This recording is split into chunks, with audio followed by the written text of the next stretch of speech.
talking about what? Consider it, repressed. Hello all, and welcome back to MurderDrones. This is part 2 of our MurderDrones theory series, so if you haven't seen part 1, click the card at the top right of the screen to go do so now. In this episode, we are going to take a look at a very different aspect of Absolute Solver, and even Uzi's mom. In the last episode, we discussed what Absolute Solver is and what it can do, but now we're going to discuss its place in our current 3-episode MurderDrones story. There is a lot that we need to discuss in this episode, and it's stuff that we've always seen, but never actually took the time to think about. You know the drill by now, spoilers, yada yada yada, let's go. In the last episode, we discussed that Absolute Solver is able to be contained in both MurderDrones and worker drones alike, but can we take this concept a step further? Are we able to figure out any sense of a timeline for Absolute Solver? Well, to do so, we have to look at what information the show has already provided for us. In episode 2, we can once again turn back to the print burned into the wall that mentions the Absolute Solver error. In the last episode, we looked at every possible part of this, except for a pretty major one. Right in the middle, we see the number 676. Now, at first glance, this could easily be the type of error being faced, similar to a 404 error, so I think we need to look elsewhere for an explanation. If we head over to episode 3, we get another one of these noticeable moments. Towards the end of the episode, when Uzi and Doll are fighting, Uzi breaks Doll's bracelet and we can see another 3-digit number on it. This one, however, is 048. This is starting to get pretty darn interesting, but 2 moments in a current runtime of a little over an hour can be merely seen as a coincidence. Luckily, there might be one other place that we can look to help us. Still remaining in episode 3, if we go a few seconds later in the episode, we get a close-up of Uzi's choker. And as you can most likely see already, we get another number again, but this one is 002. Now, 2 times can be a coincidence, but 3 is a pattern. Now, we may not know exactly what to do with this information at the moment, but we have it, and that's a very good start. There seems to be something with 3-digit numbers. Sadly, we still don't know if this truly connects with Absolute Solver or not. Of course, we can say that Uzi, Jay, and Doll are the only characters that have had full on-screen experiences with the Absolute Solver program, and that these 3 characters have some sort of connection with these numbers, but that's not very good evidence. This could easily be serial numbers that are attached to worker drones and murder drones without having any relation to our good old pal AS. To be able to confirm that this is related to what we need it to be related to, we have to eliminate these 2 other options somehow. And of course, that means taking a closer look at what the show has provided to us. Before we do that, I just wanted to take a minute to show the classic YouTube graph and say that if you aren't subscribed but you like my content, consider hitting that subscribe button because it not only keeps you informed when I upload, but it is also the best way to support my channel and help it grow. Thank you for taking this minute at the YouTuber corner. Now back to the theory. To be able to eliminate these other 2 possibilities, we need to find some situations that can prove that these numbers are not connected to another form of serial code. The easiest to do this with is the worker drones. If we take a look at episode 2, we get a moment where the teacher is dozing off during a parent-teacher conference. We then get the teacher's point of view where we can see exactly what's happening. He's distracting himself by playing a common game of solitaire. When looking at his HUD, we can see quite a bit more. On the right side, we have general statistics with the shortened words worker and drone. And on the right side, we get some more general task manager statistics. But right under it, we get something very interesting. It says WDID and gives a set of 4 digits. This right here is the worker drone ID. They are on the bottom on the left-hand side of their HUDs, and they are formatted very differently than any of these 3-digit numbers that we are dealing with. That takes the worker drones out. Now, we can't eliminate these 3 as assembly drone IDs at the same time, because with the information we have now, there is still a small chance that the murder drone IDs can be applied to them. We have to find hard supporting evidence that these 3-digit numbers are separate from a murder drone specific ID or serial number. To do so, we have to go back to an episode that we don't frequent too often for our supporting evidence, and that is episode 1. The first time we see anything that could possibly do with a disassembly drone serial number is in the middle of the episode. After N regains his memories, he rewatches what happened, now with Ola's code in working order, and we see a screen that says, "You're dead, idiot." When it zooms out, we get a few more messages that pop up, including mentions that something is denied, with a description being, "String absolute solver blocked by administration CYN." For those of you who don't know how code is read, this refers to a string called absolute solver. In code, a string is a sequence of characters. This means that whatever is being called through this string has been denied by the administration going by CYN. This right here could be the disassembly drone serial number. If we take a look later in that same episode, when N is stabbed and gets uploaded a virus to kill him, we see an armband that he's had throughout the entire episode, but now we finally see it clearly. It says disassembly drone and has a barcode underneath it, but if we look above, we get a string of various characters, and look at that. It says CYN. Now, before we go claiming this a victory, let's make sure we're right. We see all of these disassembly drones with an armband, so might as well check our work. If this truly is a designated serial number or ID, this should not be shared with any other drone in the show. The next time we get a good close-up on someone else's armband is in episode 2. Here, we see Jay's body, and we get a nice close-up on this armband. Once again, this armband says disassembly drone, and we have another string of characters here. If we're right, then it shouldn't say CYN, and look at that, Can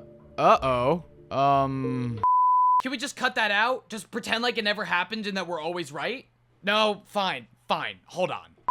I mean, yeah, that was totally intentional. I was just trying to see if you were paying attention.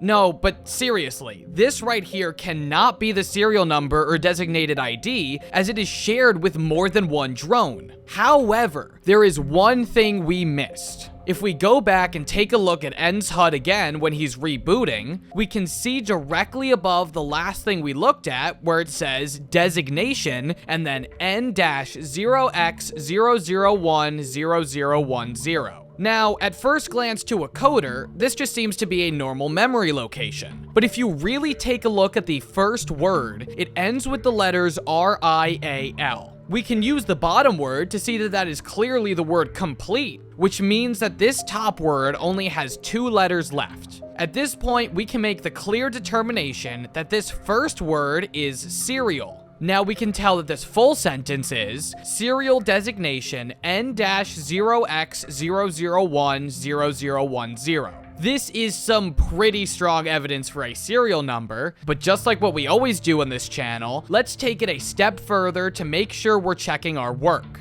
If we go back to N's armband later in the episode, we see at the bottom it says SN N-0x0010010, which is the same as we had before. SN is the abbreviation for serial number, so that's another point in the win column. But once again, let's compare this with Jay's armband. Here we see that this serial number is J-0x111001, which is very different from the last serial number that we had. There we go. We got there eventually. We didn't get it on our first try, but we still did it. We confirmed that worker drones and murder drones have their own designated forms of serial numbers and IDs, which are very different than these 3-digit numbers, which means these 3-digit numbers have to be specific to the absolute solver-based drones. While it wouldn't replace their regular serial numbers, this seems to be the number of drone that they have given access to the absolute solver program. Phew. Alright, the first step is finally complete. Now that we know exactly what this 3-digit code means, we can start analyzing it and figuring out some pretty sweet info about Absolute Solver itself. Well, we know for sure that Jay's Absolute Solver number is 676, as it was burned into the environment around her in episode 2. But I don't know if we can say the same for Doll and Uzi. If we go back to episode 3, where we see Doll's wristband, we know for sure that it says 048. However, if we skip forward a couple minutes, we get a very interesting moment. While Uzi and the crew are walking through Doll's apartment, Uzi stumbles across Doll's dead parents. While she looks at the ID card around her mom's neck, we see something quite strange. We see Doll's mother's name, Yeva, and underneath it is the 048 that we saw before. This number isn't solely Doll's absolute solver number, but it's her mother Yeva's. With this in mind, we can see a scenario that it seems like they are numbered in order of when they received the Absolute Solver program. If this is true, then I don't think we can say that Uzi's serial number is 002, but rather it's her mother's. We know that her mother had the Absolute Solver program due to her eye flashing in the projection made by Jay. Not just this, but we also see this symbol in the visor of baby Uzi in her arms, which tells us that this program can be genetic. I have absolutely no idea how droids can reproduce, but somehow they can, and somehow the Absolute Solver program is hereditary.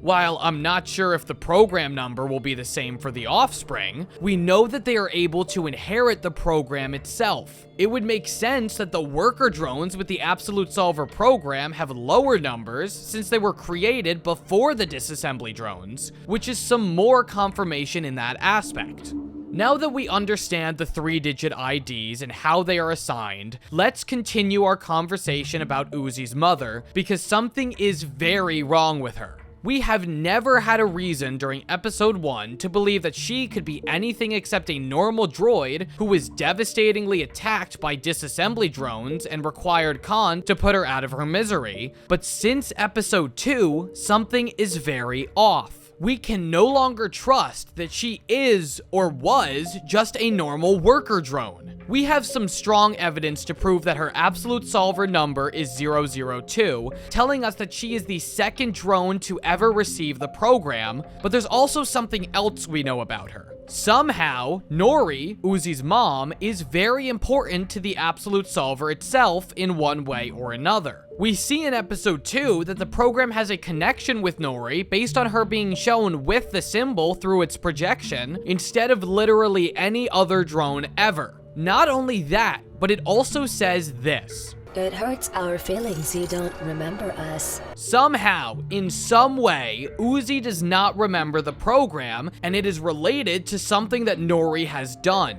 We have heard before in episode 1 that Nori was killed by disassembly drones, and Khan mentions that he had to put her out of her misery. While I don't think Khan is lying, I'm not sure he knows the entirety of it. I feel like there is more that he is unaware of. The mom seems to be a big spark and cause of a lot of the big events in this universe, considering the Absolute Solver specifically chooses Nori to confront Uzi about itself. While this could have been done just because Nori is Uzi's mother and wanted to create some sort of fabricated connection with her, there could be something more. I think that somehow and some way, Nori has done something to Uzi that has left her changed and different, and more than just having passed down the Absolute Solver. We see quite a bit more about this in episode 3. We can see Condorman hiding some stuff that is believed to be Uzi's based on the last scene where Uzi complains about pictures going missing from her ceiling, as well as this page right here which says the words "Hollow Spooky Snake Crab," a classic line from N, not at all in any connection with Nori or anyone external of their group. Another way we can believe that this stuff is Uzi's is the red string connecting to the other pages right next to these papers, as Uzi is holding 2 pages connected with a similar red string earlier. If we want some even stronger evidence, in episode 3, we see Uzi's ceiling, and if we look closely, something should seem familiar. Right here, we see the symbol drawing that we saw Khan holding, and we even see the same paper that had the words "Hollow Spooky Snake Crab." A strange thing, however, is that when Condorman closes the door, it says Nori's kooky insane stuff, even though he was holding Uzi's papers. This definitely supports the idea that somehow Nori has rubbed off on Uzi either positively or negatively. It's gotten to the point that Nori's kooky insane stuff is merging with Uzi's kooky insane stuff. With this in mind, it is believed that whatever happened to Nori could inevitably happen to Uzi as well at some point in the show, similar to what we have discussed in the previous episode.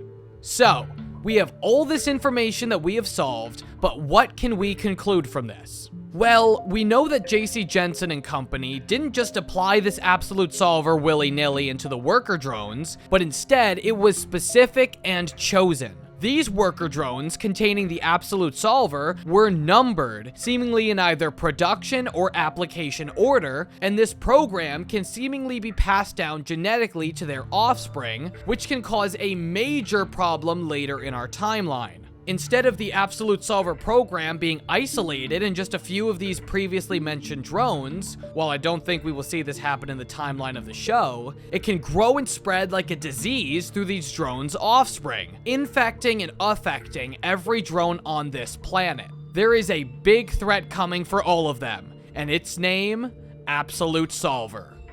Thank you all so much for watching this episode of MurderDrones Theories. This is once again still just a theory and can always be disproven later in the show with more information given to us, so nothing said in this video is 100% confirmed. But with that said, let me know what you think of this theory in the comments below. Once again, if you enjoy my content, I would greatly appreciate you liking and subscribing, as it is the best way to support me and help me maintain my channel. It will also keep you in the know for when I upload next. Thank you all again so much for watching, and I'll catch you in the next one.